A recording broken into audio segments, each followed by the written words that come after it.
Good afternoon बच्चों। तो अभी myself Puja, I will teach you all guys maths from today onwards, like not full syllabus but अभी आप लोगों के बोर्ड्स आ रहे हैं तो I will start a revision batch from today onwards. So this is a class 10th. So your first chapter is real number. तो real number सबसे पहले तो होते क्या है हमें वही पता होना चाहिए. हमारा टॉपिक क्या है?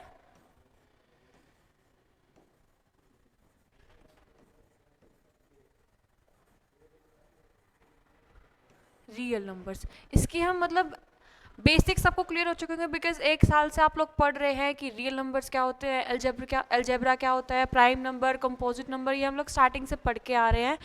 अभी मैं पूरा सिलेबस तो नहीं कवर करवा सकती लेकिन रिवीजन बैच में जो कुछ भी होगा उसमें आपका फुल सिलेबस कवर हो जाएगा. तो सबसे पहले तो हमें पता होना चाहिए कि रियल नंबर्स क्या होते हैं. ठीक है, रियल नंबर्स एक्चुअली में क्या होते हैं. रियल नंबर्स में हमारा मतलब ये मान लीजिए पूरा का पूरा सेट आ जाता है. पूरा का पूरा सेट मतलब हमने पढ़े हैं, हमने बहुत सारे नंबर पढ़े. हमने पढ़ा है, एक मिनट, हमने पढ़ा है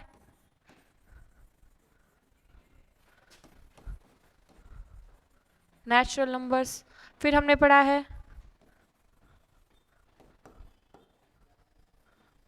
होल नंबर, उसके बाद हम लोगों ने पढ़ा है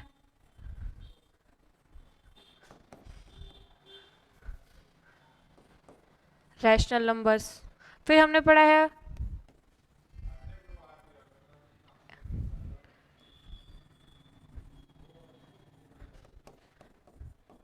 इरेशनल नंबर्स.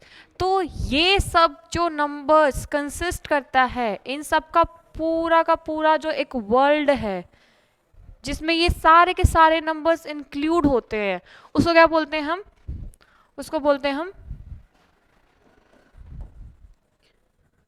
रियल नंबर्स का सेट. ठीक है, जिसमें आपके natural number, whole number, rational number, irrational numbers, ये सारे के सारे इंक्लूड हो जाए उसको बोलते हैं हम रियल नंबर्स. ठीक है, आपके नेचुरल नंबर्स क्या होते हैं? नेचुरल नंबर्स वो होते हैं जो 1 2 3 4 5 6 up to so on infinite. हमारे होल नंबर क्या होते हैं? होल नंबर्स में हमारे आते हैं जीरो, इसमें हम जीरो भी इंक्लूड करते हैं. और same as it is 1 2 3 4 up to so on infinite. अब रेशनल नंबर्स क्या होते हैं? रेशनल नंबर्स वो नंबर्स होते हैं हमारे जो p बाय q फॉर्म के होते हैं और हमारा जो q होता है वो नॉट इक्वल्स टू जीरो होगा और p क्या होता है हमारा?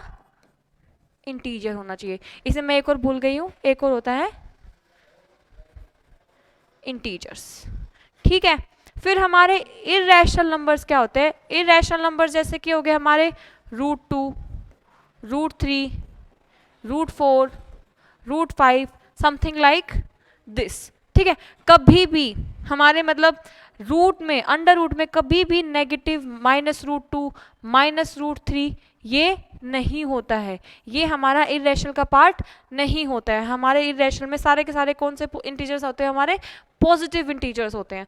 और इंटीजर्स क्या होते हैं? इंटीजर्स जो होते हैं वो होते हैं proper values. Proper values like 1 2 3 4 5 6 7 8 up to so on. और एज इट इज कहाँ पे जाएगा? जीरो. नेगेटिव में भी होगा -1 -2 -3 एंड -4. तो उस सबको, ये सब का सेट क्या होता है? हमारा real numbers. I hope real numbers का कंसेप्ट क्लियर हो गया होगा सबको.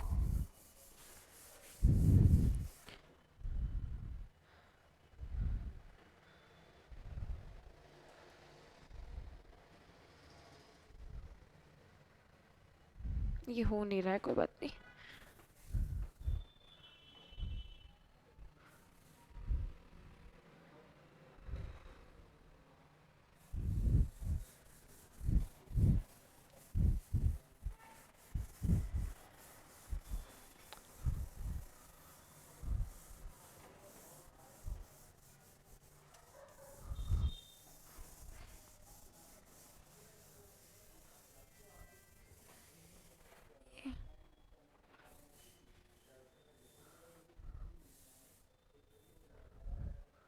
ठीक है, रियल नंबर्स.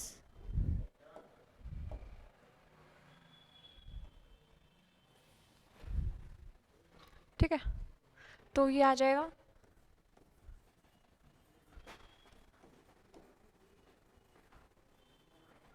अब हम आपके चैप्टर्स में कौन कौन से टॉपिक है हम वो बताएंगे। फर्स्ट हमारा है इक्लुइड डिवीजन एल्गोरिथम, ठीक है, एक ये टॉपिक है। फिर नेक्स्ट जो आपका टॉपिक है उसमें आ जाएगी आपकी इक्लुइड डिवीजन लेमा, ठीक है। लेमा जो होता है वो ऑलरेडी प्रूव्ड होता है, वो किसी दूसरी स्टेटमेंट को प्रूव करने के लिए हम लोग यूज़ करते हैं। कि आप लोग सोचो कि लेमा क्या होता है या और क्या होता है, वो ऑलरेडी एक प्रूव्ड स्टेटमेंट होती है। उसके बाद हमारा जो टॉपिक है वो आएगी आपकी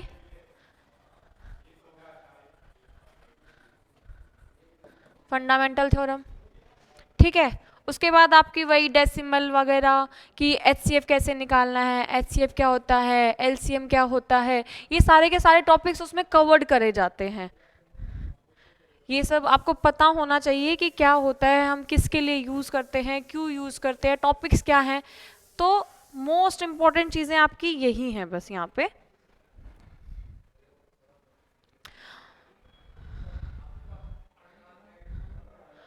अब रियल नंबर्स में हम नंबर्स को क्लासिफाई कैसे करेंगे वो भी आपको पता होना चाहिए कि मतलब कैसे क्लासिफिकेशंस होती है आपके नंबर्स की, मतलब कितने टाइप के आपके रियल नंबर्स में नंबर एक्चुअली होते हैं। जैसे कि हमारे होते हैं, हमारे जैसे एक रियल नंबर्स हैं इस चैप्टर के अकॉर्डिंग आपके कितने टाइप्स के वो नंबर होते हैं। फर्स्ट होते हैं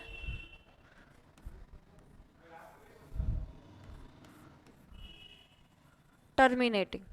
ये वर्ड बहुत बार सुना होगा आप लोगों ने इस चैप्टर में। टर्मिनेटिंग क्या होता है, नॉन टर्मिनेटिंग क्या होता है, रिकरिंग क्या होता है, नॉन रिकरिंग क्या होता है, इसमें हमेशा कंफ्यूजन रहती है, मुझे भी खुद रहती थी। बट एक छोटा सा कंसेप्ट होता है, अगर वो समझ में आ जाए तो सब कुछ ईजी हो जाता है, ठीक है। नॉन टर्मिनेटिंग, ठीक है। अब इसके भी टाइप्स हो जाते हैं फिर हमारे पास, नॉन टर्मिनेटिंग के भी हमारे पास टाइप्स हो जाते हैं। क्या कौन कौन से होते हैं, रिकरिंग, ठीक है, एक होता है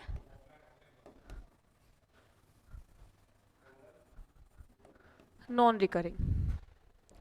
अब टर्मिनेटिंग कौन से नंबर्स होते हैं, टर्मिनेटिंग का मतलब ये होता है जो खत्म कर दे, कि मतलब एक स्पेसिफिक पॉइंट ऑफ के बाद वो नंबर क्या हो जाए, खत्म हो जाए। जस्ट लाइक दिस 1.02 1.025 1.02225, ठीक है। ये एक स्पेसिफिक पॉइंट के बाद, एक स्पेसिफिक डेसिमल पॉइंट के बाद क्या हो जाएगा, खत्म हो जाता है।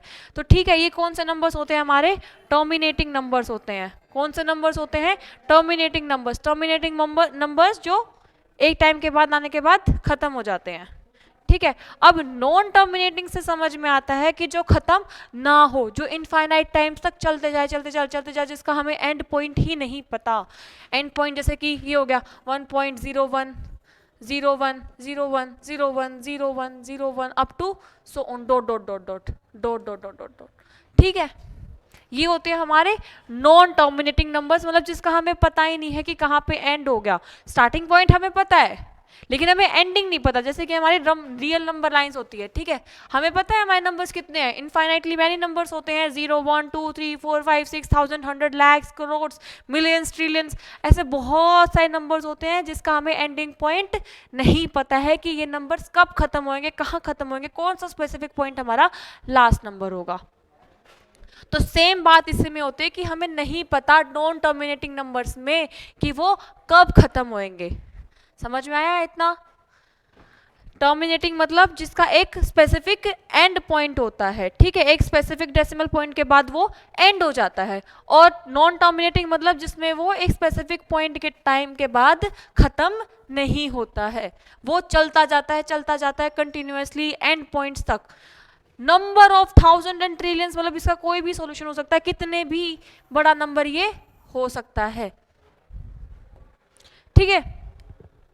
अब नॉन टर्मिनेटिंग में इसके जो टाइप्स हैं वो क्या है, recurring and non recurring. Recurring मतलब रीअकर होना, दोबारा से वही नंबर का क्या होना, रिपीट होना कंटिन्यूअस मैनर में। Continuous manner in the sense की 0.222222222 अप टू सो ऑन 2222, ठीक है, ये नंबर चलता ही जा रहा है, चलता ही जा रहा है, चलता ही जा रहा है, खत्म हो ही नहीं रहा है, तो ये कौन से होते हैं हमारे रीअकरिंग, नॉन टर्मिनेटिंग रीअकरिंग। ठीक है, आगे ये क्वेश्चन से बहुत डिफरेंट, मतलब बहुत डिफिकल्टी आती थी, एक टाइम के बाद मुझे भी आती थी, अरे यार ये नॉन टर्मिनेटिंग नंबर्स क्या होते हैं, ये रिकरिंग नंबर्स क्या होते हैं, मतलब कंसेप्ट समझ में ही नहीं आता था, क्योंकि टीचर्स बोल जाते थे, हम लोग सोते रहते थे, या पता नहीं उनको वो क्या करते थे, तो इसमें दिक्कत मुझे भी आती थी। लेकिन एक छोटा सा कंसेप्ट है, अगर आपको आपके वर्ड्स का मतलब पता होगा तो आप लोग उस क्वेश्चन को बहुत इजीली कर जाओगे। अगर आपको नॉन टर्मिनेटिंग का मतलब ही नहीं पता होगा तो आप कुछ भी बता दोगे, अरे यार नॉन टर्मिनेटिंग कौन सा नंबर होगा, क्या होगा, नहीं, हम नहीं बता सकते हैं। तो मतलब पता होना बहुत ज़रूरी है।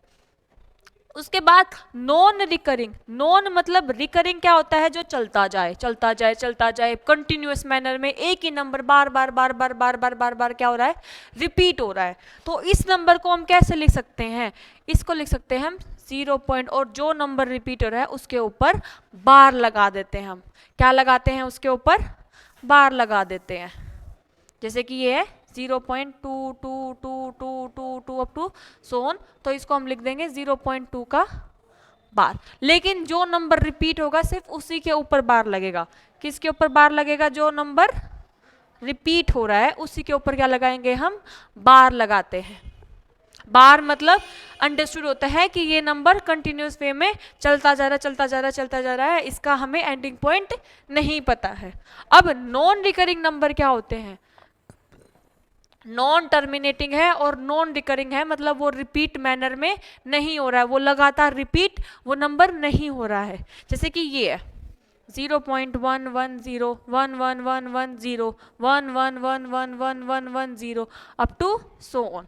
अब आप बोलोगे मैम नंबर तो इसमें भी रिपीट हो रहे हैं,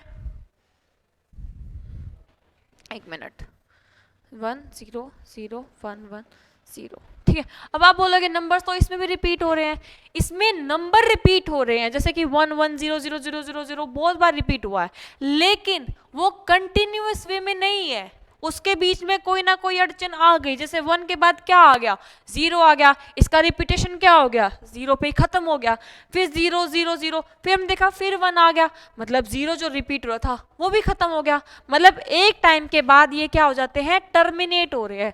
क्या हो रहे हैं, एक टाइम के बाद टर्मिनेशन इनका स्टार्ट हो जाता है, मतलब उनका एंड आना स्टार्ट हो जाता है, कि इस पॉइंट के बाद इस 1 का एंड आ गया, इस पॉइंट के बाद इस 0 का क्या आ गया, एंड आ गया।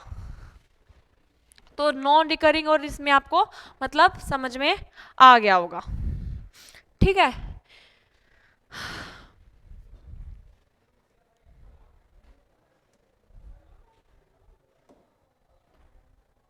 ठीक है, अब यहां से हमें एक बात पता चलती है कि ये जो है ना, जो टर्मिनेटिंग, मैं एक बार इसको रब करती हूँ, ये होपफुली सबने लिख लिया होगा, वरना वीडियो पॉज करके एक बार लिख लेना। ये सब बेसिक्स क्लियर होते हैं तो आप लोग क्वेश्चंस आसानी से कर जाते हैं।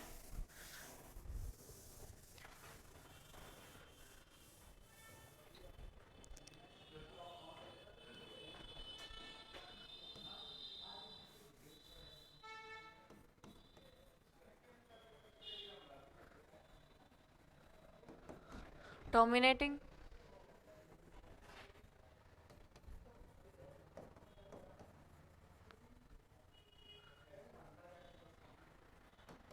नॉन टर्मिनेटिंग, और इसके सब पार्ट्स, रिकरिंग एंड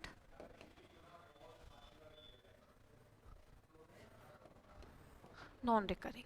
ठीक है, जो टर्मिनेटिंग और जो रिकरिंग होते हैं, ठीक है, वो क्या होते हैं, हमारे सारे के सारे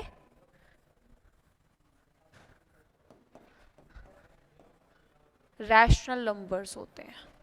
कौन से होते हैं, हमारे सारे के सारे रैशनल नंबर्स होते हैं। और जो हमारे नॉन टर्मिनेटिंग और नॉन रिकरिंग होते हैं, वो सारे के सारे क्या होते हैं, हमारे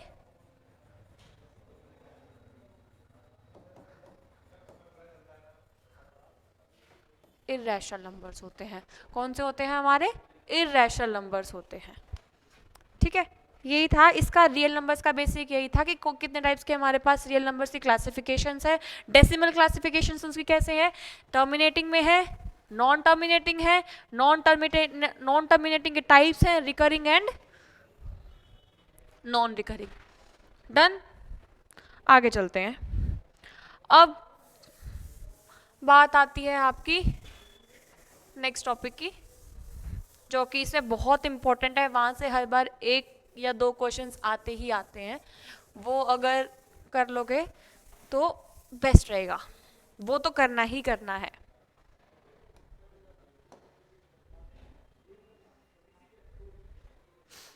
ठीक है,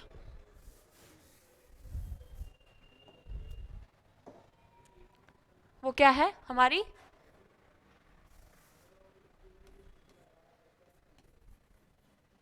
अरे यार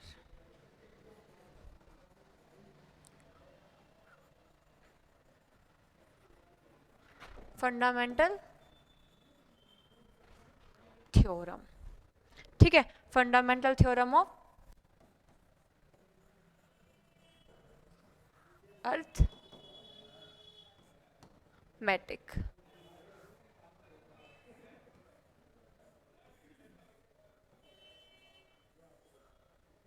अर्थमेटिक, ठीक है।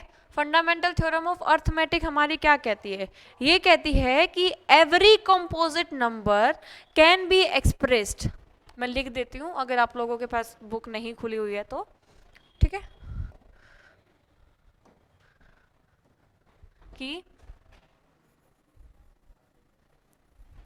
Every composite number can be expressed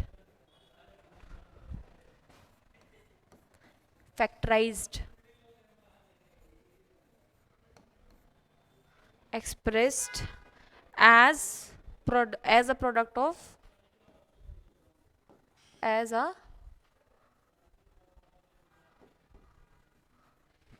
of primes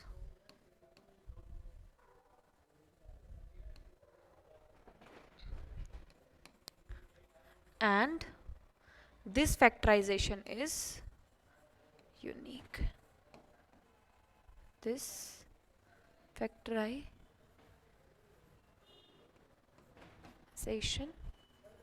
is unique.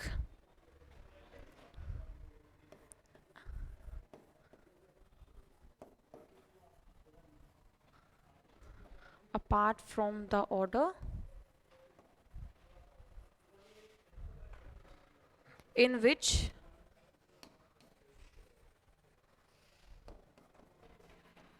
the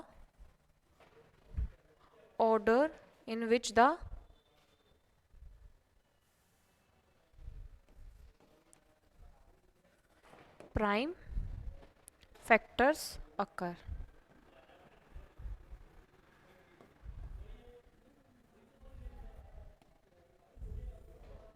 ठीक है, ये लिखी हुई है कि every composite numbers can be expressed, हर एक कंपोजिट नंबर को हम कैसे बता सकते हैं, सॉरी, ठीक है, जो हर एक कंपोजिट नंबर है उसको हम कैसे लिख सकते हैं, फैक्टर की फॉर्म में लिख सकते हैं। और वो फैक्टर कैसा होगा, वो फैक्टर होगा प्रोडक्ट ऑफ प्राइम्स नंबर। मतलब वो फैक्टर कैसे बनेंगे, हमारे प्राइम नंबर के बनेंगे। वो फैक्टर कौन से होंगे, हमारे प्राइम नंबर के फैक्टर्स होंगे। And this factorisation is unique, और पर्टिकुलर नंबर के लिए जो उसकी फैक्टराइजेशन होती है वो हमेशा क्या होती है, यूनिक होती है, apart from the order in which the prime factors occur. ठीक है, ये थी हमारी बुकिश लैंग्वेज। अब मैं आपको एक एग्जांपल लेके समझाती हूँ, ठीक है, जब आपको समझ में आएगा। डेफिनेशन आपको बस पता होनी चाहिए कि क्या होती है फंडामेंटल थ्योरम की। आप हिंदी में बता दो कि जो भी हमारा कोई भी कंपोजिट नंबर होगा उसको हम कैसे लिख सकते हैं, उसको हम लिख सकते हैं फैक्टर्स की फॉर्म में। फैक्टर कैसे होंगे हमारे, प्राइम नंबर्स होंगे। कैसे होंगे, प्राइम नंबर्स होंगे। अब पता होना चाहिए कंपोजिट नंबर्स क्या होते हैं। कंपोजिट नंबर्स वो नंबर्स होते हैं जिनके दो फैक्टर्स तो होंगे होंगे, मतलब एक तो वो सेल्फ फैक्टर होगा और एक उसका वन फैक्टर होगा, और एक इन दो के अलावा जो भी उनके फैक्टर्स होंगे, अगर इन दो के अलावा उनके फैक्टर्स बन रहे हैं, उस नंबर के फैक्टर्स बन रहे हैं, तो वो क्या होगा हमारा कंपोजिट नंबर्स कंपोजिट नंबर्स होंगे। क्या होंगे हमारे कंपोजिट नंबर्स। फॉर एग्जाम्पल 6, इसके फैक्टर्स क्या क्या हैं, 1 2 3 एंड 6। तो this is a composite numbers, क्योंकि इसके एक से ज्यादा फैक्टर्स बन रहे हैं, मतलब वो सेल्फ को डिवाइड करे और 1 डिवाइड करे, उसके अलावा अगर कोई और नंबर भी उसको डिवाइड करता है तो वो क्या होता है हमारा कंपोजिट नंबर। क्या होता है हमारा कंपोजिट नंबर। और प्राइम नंबर क्या होते हैं, प्राइम नंबर्स वो नंबर होते हैं जो सिर्फ 1 से डिवाइड हो, ठीक है, एक फैक्टर उनका 1 हो और दूसरा फैक्टर क्या होगा, वो सेल्फ हो, ठीक है, और वो खुद भी। इन दो के अलावा अगर उनका कोई भी फैक्टर नहीं बनता है तो वो क्या होते हैं हमारे प्राइम नंबर्स होते हैं। और सबसे स्मॉलेस्ट प्राइम नंबर क्या होता है हमारा 2 होता है। क्या होता है, 2 is the smallest prime number. ये पता होना चाहिए। कुछ बच्चों को ये सब चीजें ग्रेजुएशन लेवल में भी नहीं पता होती हैं, तो वो सब मतलब इनडायरेक्टली पता होना चाहिए, ठीक है। प्राइम और कंपोजिट नंबर्स आपको पता चल गए कौन कौन से होते हैं। प्राइम वो होते हैं जिसका सिर्फ 2 फैक्टर हो, सिर्फ 1 और वो खुद, ठीक है। जैसे फॉर एग्जांपल 3 क्या है हमारा एक प्राइम नंबर है, क्योंकि इसके सिर्फ 2 ही फैक्टर्स होते हैं। वो क्या होते हैं 1 एंड दूसरा कौन सा होता है 3 इटसेल्फ। क्या होता है, इटसेल्फ का वो फैक्टर बनता हो, तो 3 is a prime number. And 9 ले लो इसी की जगह। 9 के कितने फैक्टर्स होते हैं 1 3 एंड 9, मतलब 1 तो है, सेल्फ तो हर एक का होगा ही होगा, इनके अलावा एक फैक्टर और निकल गया, तो वो क्या हो गया हमारा कंपोजिट नंबर। वो क्या हो गया हमारा कंपोजिट नंबर हो गया। अब हमारी फंडामेंटल थ्योरम क्या कहती है, हमारी फंडामेंटल थ्योरम ये कहती है कि हम किसी भी कंपोजिट नंबर को फैक्टर्स की फॉर्म में लिख सकते हैं, और वो फैक्टर्स का फैक्टराइजेशन का क्या होगा, प्रोडक्ट क्या होगा, वो हमेशा यूनिक निकलेगा। कैसा निकलेगा, उन फैक्टर्स का प्रोडक्ट क्या निकलेगा, यूनिक निकलेगा। कैसा निकलेगा, यूनिक। ये हमेशा बात याद रखनी है। जैसे कि मैंने कोई नंबर लिया 6 के फैक्टर्स क्या है हमारे पास 2, कितने पे गया 3 पे, 3 एंड 1, तो इसके फैक्टर्स क्या हो गए हमारे पास 2 3 एंड 1, 2 3 एंड 1। हमने एक कंपोजिट नंबर्स को कैसे लिख दिया, in the form of factors, और वो फैक्टर्स कैसे हैं हमारे प्राइम नंबर है। कैसे हैं हमारे प्राइम नंबर है। प्राइम नंबर्स के एग्जैक्टली 2 ही फैक्टर्स होते हैं, ठीक है। प्राइम नंबर्स कौन से होते हैं। अब कुछ बच्चे पूछेंगे कि मैम 1 को हम लोग प्राइम नंबर क्यों नहीं बोलते, हम 2 को स्मॉलेस्ट प्राइम नंबर क्यों बोलते हैं। क्योंकि प्राइम नंबर की एक स्पेसिफिक डेफिनेशन है कि जो प्राइम नंबर्स के जो मतलब फैक्टर्स होंगे ना, वो एग्जैक्टली सिर्फ 2 ही होंगे। क्या होंगे, एग्जैक्टली सिर्फ 2 फैक्टर्स होंगे। वो एग्जैक्टली 2 फैक्टर्स क्या होंगे, एक तो 1 और एक सेल्फ, बस इतना सा है। और कंपोजिट में 2 से ज्यादा हो जाते हैं। तो जब हम कंपोजिट नंबर्स को फैक्टर्स प्राइम फैक्टर्स की फॉर्म में लिख सकते हैं, उनको क्या बोलते हैं हम लोग वहाँ पे कौन सी थ्योरम यूज होती है? फंडामेंटल थ्योरम ऑफ अर्थमेटिक, जो कि कहती है कि हम दो कंपोजिट नंबर्स को, तीन को, मतलब किसी भी कंपोजिट नंबर को प्राइम फैक्टर्स की फॉर्म में लिख सकते हैं। ये एक टॉपिक यहाँ से आता है, ठीक है। इसमें हम लोग क्या पढ़ते हैं? इसमें हम लोग पढ़ते हैं HCF। क्या पढ़ते हैं? HCF। HCF का मतलब क्या होता है? हाईएस्ट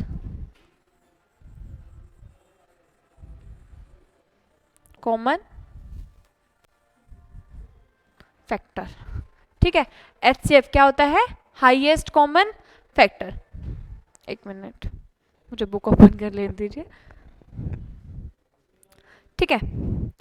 HCF जो होता है वो हाईएस्ट कॉमन फैक्टर होता है किसी भी गिवन कंपोजिट नंबर का, ठीक है। किसी भी गिवन कंपोजिट नंबर का जो हाईएस्ट, दो कंपोजिट नंबर बोल लो, ठीक है।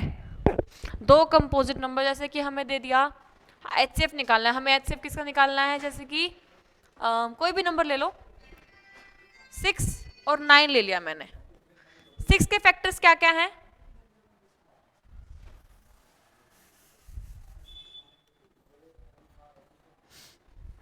6 के फैक्टर्स क्या क्या हैं? 6 के फैक्टर्स होते हैं 1, 2, 3 एंड 6। एक नंबर ले लिया हमने 9। 9 के फैक्टर्स हैं 1, 3 एंड 9। ये इसके फैक्टर्स हैं। तो इन दोनों में जो भी कॉमन होगा, जो भी नंबर्स इनमें कॉमन होते हैं, वो क्या होता है? उनका मल्टीप्लिकेशन क्या होता है? HCF होता है। क्या होता है? HCF होता है। तो इसका HCF क्या निकलेगा? इसका HCF होगा 1 and multiply by 3 is equals to 3। इसका HCF क्या है? 3 है। क्या है इसका HCF? 3। एक जैसे मैं नंबर लेती हूँ, मैंने लिया कोई भी ले लो, 12 ले लिया मैंने। 12 को मैं कैसे लिख सकती हूँ? इसके फैक्टर्स क्या होंगे? 2, 2, 3 एंड 1, ठीक है। हमारी फंडामेंटल थ्योरम एक और बात कहती है कि जो इसके फैक्टर्स होते हैं उसको हम ऐसे लिख सकते हैं 1, 2, 2 एंड 3। ये क्या है? इसके फैक्टर्स हैं। और एक इटसेल्फ फैक्टर मान लो इसका 12। ये इसके फैक्टर्स होते हैं, ठीक है। इसके फैक्टर्स में जो रिपीटेशन होता है उसको हम कैसे लिख सकते हैं? 2 की पावर 2। जितनी बार वो नंबर रिपीट होगा उसको हम कैसे लिख सकते हैं? उसकी पावर उतनी ही बढ़ती जाती है। जैसे कि अगर यहाँ मेरे पास एक फैक्टर ऐसे होता, कैसे होता मेरे पास एक फैक्टर? मान लो मेरे पास फैक्टर ऐसे है 2, 2, 2, 4, सॉरी 3, 3, 5, 5 एंड 7, ठीक है। इसको हम कैसे लिख सकते हैं? इसको लिख सकते हैं हम 1 इंटू में 1, 2, 3, 2 की पावर 3 इंटू में 3 की पावर 2 इंटू में 5 की पावर 2 इंटू में 7। ये आगे उस नंबर के फैक्टर्स। क्या आगे उस नंबर के फैक्टर्स? उसको जितने जो भी नंबर जितनी बार रिपीट होगा हम उसको उतनी बार उसकी पावर में लिख सकते हैं। क्या है? हम उसको उतनी बार उसकी पावर में लिख सकते हैं। This is clear? पावर सबको लिखनी आती है। ये नहीं है कि 2, 2, 2, इसको कितनी बार लिख दिया हमने? 2 की पावर 4, 2 की पावर 4। अब इसी का एक नेक्स्ट पार्ट आता है एलसीएम। दो नंबर का हम एलसीएम कैसे निकालते हैं? सिंपल सा मेथड है बच्चों, हम मतलब 6-7 में करके आए हैं। नॉर्मल सा मेथड है।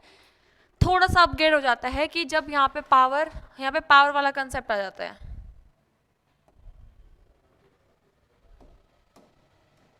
ठीक है। एलसीएम होता है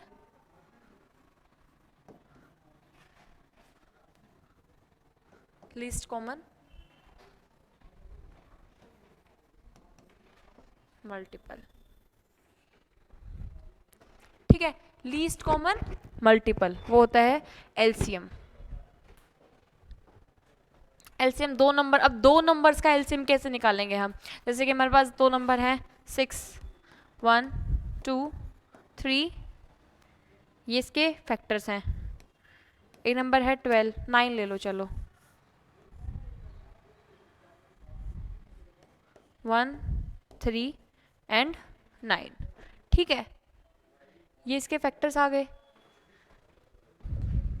9 बहुत छोटा हो जाएगा आई थिंक सो, इसमें मतलब इतने कॉमन वो बन नहीं रहे हैं, तो हम क्या करते हैं इसका एलसीएम के लिए एक दूसरा नंबर ले लेते हैं जो पावर में आएगा, पावर वाला कर लेते हैं हम ले क्वेश्चन, जैसे कि 6 ले लिया, 1 इंटू में 2 की पावर 1 इंटू में 3 की पावर 2, ये क्या नंबर बन गया,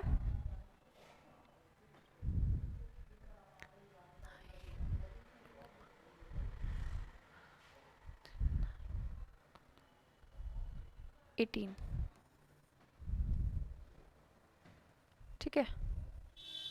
एक नंबर हमने जैसे कुछ भी ले लिया जिसमें ऐसे रिपीट हो रहा है, 2 की पावर 2 इनमें 3 की पावर 3, ऐसे रिपीट हो रहा है, तो लीस्ट कॉमन मल्टीपल क्या होता है, लीस्ट कॉमन मल्टीपल कैसे निकालते हैं हम, कि जिसकी पावर हाईएस्ट होगी, ठीक है, उन्हीं को हम क्या कर देते हैं, दोनों में कॉमन करके क्या कर देते हैं, मल्टीप्लाई, मतलब जो नंबर इसमें भी कॉमन है, जो नंबर इसमें भी कॉमन है, और उस कॉमन नंबर की सबसे हाईएस्ट पावर वाला हम हमेशा यहाँ पे लिखेंगे और मल्टीप्लाई कराएंगे। 2 की पावर 1 बड़ी होती है या 2 की पावर 2, ऑब्वियसली 2 की पावर 2, तो 2 की पावर 2 मल्टीप्लाई बाय 3 की पावर स्क्वायर बड़ा होता है या 3 की पावर 3 बड़ा होता है, ऑब्वियसली 3 की पावर 3, तो इन दोनों के मल्टीप्लिकेशन से क्या आ जाता है, एलसीएम आ जाता है, क्या आता है, एलसीएम।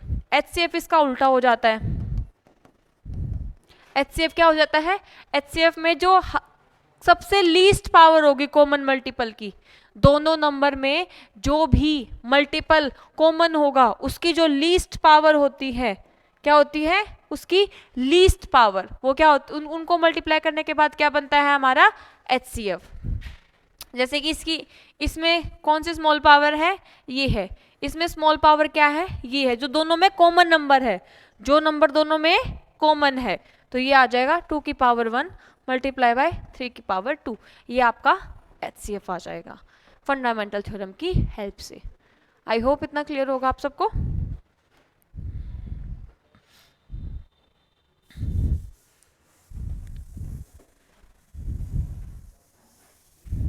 अब फंडामेंटल थ्योरम क्या बताती है कि रिलेशनशिप क्या है, relationship between LCM and HCF. क्या बात, अब किसकी बात करेंगे हम, relationship between LCM and HCF.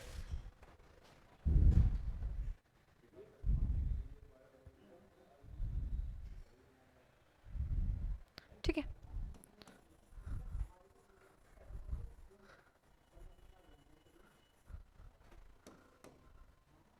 Relationship between LCM and HCF, ठीक है, सिंपल सा रिलेशनशिप होता है, ज़्यादा डीप में नहीं जाऊंगी, डायरेक्ट लिखती हूँ, ठीक है। जो एलसीएम होगा दो नंबर का, मान लो मैंने दो नंबर ले लिए कोई भी m एंड n, ठीक है, उसको मैं जब उसके एचसीएफ के साथ multiply करवाऊंगी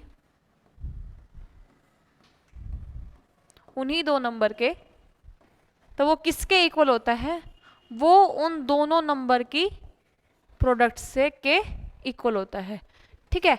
LCM of two numbers and HCF of same that two numbers की मल्टीप्लिकेशन किसके इक्वल होती है, उन दो एक्चुअल नंबर की मल्टीप्लिकेशन के इक्वल होती है, क्या, उन दोनों की एक्चुअल मल्टीप्लिकेशन के इक्वल होती है। यहाँ से हम कई सारे फॉर्मूले अब डेवलप कर सकते हैं, हम इसको नीचे भेज दें तो हमारा एलसीएम निकल जाएगा, हम इसको भेज दें तो हमारा एचसीएफ निकल जाएगा,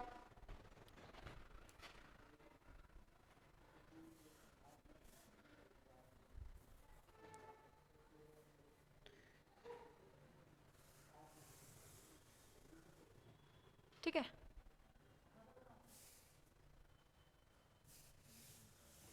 ठीक है, ये क्या हो गया?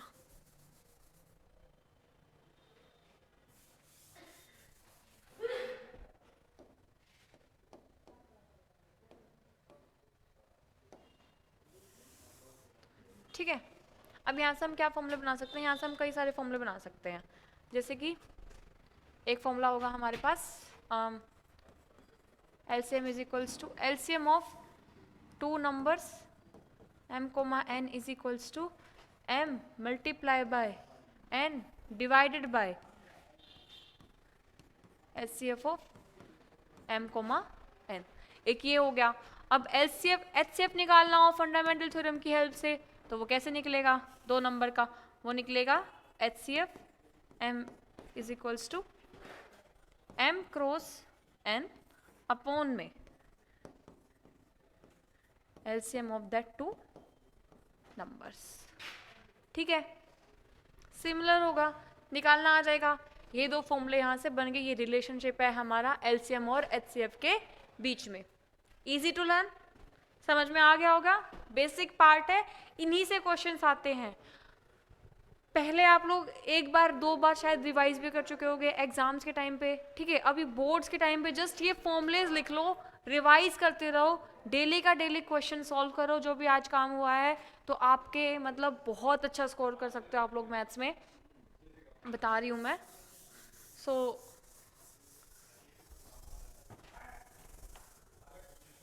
ठीक है,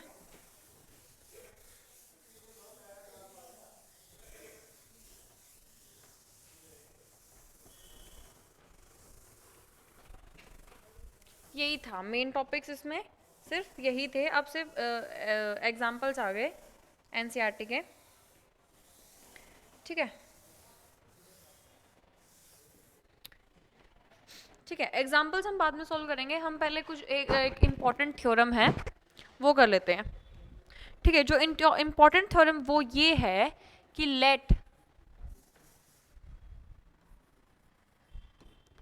let P be a prime number, let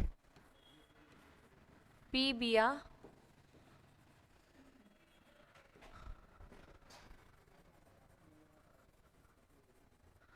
P क्या है? हमारे पास एक प्राइम नंबर है।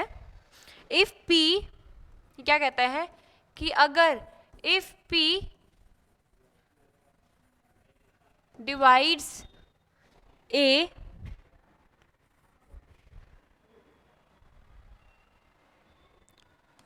Square then P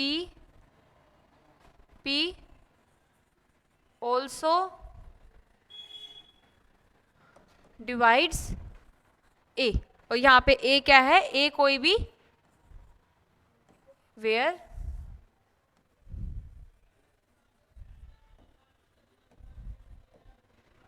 A is any positive integer। ये बहुत इंपॉर्टेंट थ्योरम है, आपकी पूरी एक्सरसाइज में एक एक्सरसाइज में यही थ्योरम लगी है कि मान लो P कोई भी प्राइम नंबर है। प्राइम नंबर मैं बता चुकी हूं कि P कोई भी प्राइम नंबर है।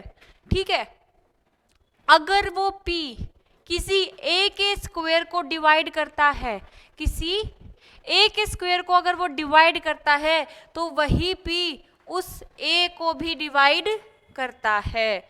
अगर कोई प्राइम नंबर किसी नंबर के, किसी पॉजिटिव इंटीजर के स्क्वायर को डिवाइड करता है, तो वो प्राइम नंबर उस पॉजिटिव इंटीजर को भी डिवाइड करेगा। क्या करेगा? उस पॉजिटिव इंटीजर को भी डिवाइड करेगा। एग्जाम्पल देती हूँ, जैसे कि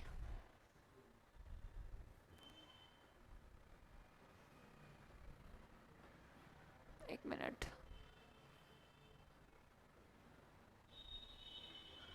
आई होप क्लियरली दिख रहा होगा।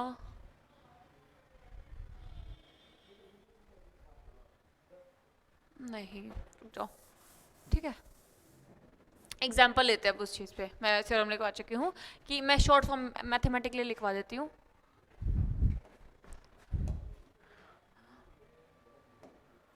मैथमेटिकली देखते हैं। अब इतनी बड़ी लैंग्वेजेस तो ऑब्वियसली कुछ बच्चे सोचते होंगे कि एग्जाम टाइम में पढ़ना पॉसिबल नहीं होता है, तो इफ P, ठीक है, क्या करेगा, divides A square, then P divides A also. अगर P A स्क्वेयर को डिवाइड करता है तो P किसको डिवाइड करेगा, A को भी डिवाइड करेगा। ये हमारी थ्योरम है, मैथमेटिकली हमने यहाँ पे लिख दिया है। अब इसका यूज करके दिखाती हूँ मैं आपको। ये एक थ्योरम है, ये समझ लेना, प्रूफ अभी करने का टाइम नहीं है बिकॉज हमें बहुत कुछ पढ़ना है।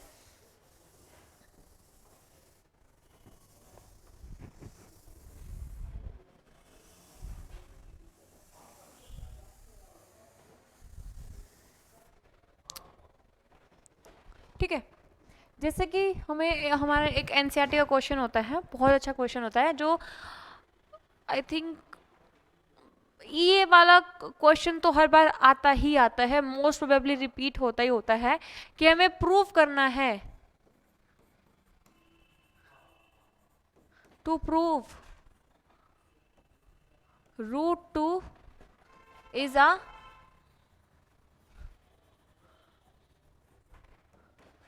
irrational number. ये वाला क्वेश्चन एक्सरसाइज में एग्जांपल है, आई डोंट नो एक्सरसाइज में या क्या है, कि हमें क्या प्रूफ करना होता है कि √2 जो है वो क्या है, एक इरेशनल नंबर है। ये वाले क्वेश्चन जो होते हैं हम वो सारे के सारे किससे सॉल्व करते हैं, वो हम सॉल्व करते हैं कॉन्ट्राडिक्शन मेथड की हेल्प से। कौन से मेथड की हेल्प से, कॉन्ट्राडिक्शन मेथड की हेल्प से। कॉन्ट्राडिक्शन मेथड की हेल्प से मतलब जो हमें प्रूफ करना होता है ना, उसका हम उल्टा लेके चलते हैं। कि मान लो कोई मुझे बोले कि ये राम है, हमें क्या प्रूफ करना है कि ये जो है ये एक राम है, लेकिन हम क्या लेके चलते हैं कि नहीं, let us consider this is not Ram, या मैं बोलती हूँ कि दिस इज अ फोन। ये क्या है, हमें क्या प्रूफ करना है कि ये क्या है, एक फोन है, लेकिन मैं इसको प्रूफ करने के लिए क्या लेके चलूंगी कि let this is not a phone. Contradiction मतलब जो आपको प्रूफ करना होता है ना, हमेशा उसको उल्टा, हमेशा उसका रिवर्स लेके चलते हैं कि let this is not this. हमें प्रूफ करना है कि √2 इज इरेशनल नंबर, तो हम क्या लेके चलते हैं प्रूफ करने के लिए, प्रूफ करने के लिए हम लेके चले let √2 is not a, just 5 minute, हाँ बस 5 मिनट का टॉपिक रह गया, ठीक है। Let √2 is a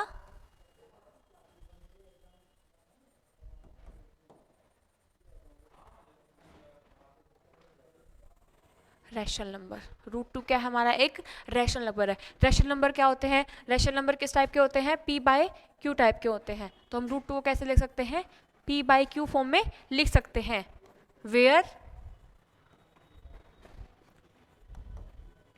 Q is not equals to 0, ठीक है। और P क्या होता है, हमारा इंटीजर होता है, क्या होता है, पॉजिटिव नेगेटिव कोई भी इंटीजर हो सकता है, ठीक है। √2 किस फॉर्म का होगा, वो P/Q फॉर्म का होगा, P/Q फॉर्म का है। ये यहाँ पे डिवाइड में है, ऊपर जाके क्या हो जाएगा, मल्टीप्लाई में हो जाएगा, तो P किसके इक्वल हो गया, ये हो गया √2 Q के इक्वल हो गया। मैं क्या कर देती हूँ, स्क्वेयरिंग बोथ साइड्स। मैंने क्या कर दिया, दोनों के दोनों साइड क्या कर दिया, स्क्वेयर कर दिया, ठीक है। √2 का ये आ जाएगा किसके equal, P² is equals to 2 into में Q का स्क्वायर, ठीक है, ठीक है। P² is equals to Q², P² is equals to 2Q² का मतलब क्या है कि ये जो 2 है ये क्या करता है, इस P² को डिवाइड करता है। अब आप बोलोगे ये क्या बोल रहे हो मैम, 8 है, 8 को मैं कैसे ले सकती हूँ, 2 इंटू में 4, ठीक है। तो यहाँ से अगर मैं इस 2 को नीचे ले जाऊं, मतलब 8/2 इज इक्वल्स टू 4, यही आता है क्वेश्चन, यही आता है। तो इसका मतलब ये क्या कहता है कि दिस डिवाइड्स, मतलब 2 डिवाइड्स 8।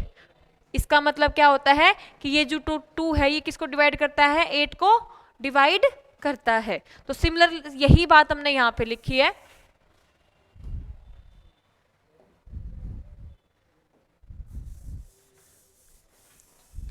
तो यहां से हमें क्या पता चला, यहां से हमें पता चला कि 2 डिवाइड्स p स्क्वेयर। तो हमने एक थ्योरम पढ़ी थी कि अगर कोई नंबर, कोई प्राइम नंबर किसी पॉजिटिव इंटीजर के स्क्वायर को डिवाइड करता है तो 2 ऑल्सो डिवाइड p। ये किसको डिवाइड करेगा, p को भी डिवाइड करेगा। सिमिलरली यहां से क्या आ जाएगा हमारे पास, हमने इसको क्या मान लिया, n मान लिया, 2p 2q n मान लिया। तो यहां से हमारे पास एक कंडीशन आ जाएगी आगे कि जो 2 है वो किसको डिवाइड करेगा, जो 2 है वो किसको डिवाइड करेगा, q स्क्वायर को डिवाइड करेगा। एंड सिमिलरली जो 2 है वो किसको डिवाइड करेगा, q को भी डिवाइड करेगा। तो यहाँ से एक कंडीशन आ गई कि जो 2 है वो इसका भी फैक्टर आ गया, p का भी, इसका भी आ गया। इट्स नॉट पॉसिबल, क्योंकि प्राइम नंबर के तो कितने फैक्टर्स होते हैं, सिर्फ एग्जैक्टली 2 ही फैक्टर्स होते हैं। यहाँ पे 2 आ गए। तो यहाँ से हमें क्या पता चला कि √2 क्या है हमारा, इरेशनल है। अगर ये टॉपिक बाई चांस समझ में भी नहीं आया होगा तो हम इसको नेक्स्ट क्लास में कंटिन्यू कर लेंगे। यहाँ से आपका पूरा का पूरा जो चैप्टर है वो कंप्लीट हो गया है। बस एक्सरसाइज के क्वेश्चंस रह गए हैं। बेसिक्स मैंने बता दिया है, आप लोगों से हो जाएंगे तो बहुत अच्छी बात है। बाई चांस नहीं हुए तो हम लोग सारे के सारे नेक्स्ट क्लास में सॉल्व, आइडिया मैं आपको हर एक का दे दूंगी। यहाँ से आपके बेसिक्स खत्म हो गए हैं, बोल दे ठीक है। बस बेसिक्स को रिवाइज कर लेना कि हमने आज क्या क्या पढ़ा, कि रियल नंबर्स क्या होते हैं, fundamental theorem, Euclidean, HCF, LCM, recurring, ये सब हमने आज पढ़ा है। तो अच्छे से रिवाइज करना और बेसिक्स पढ़ लेना एक बार ही।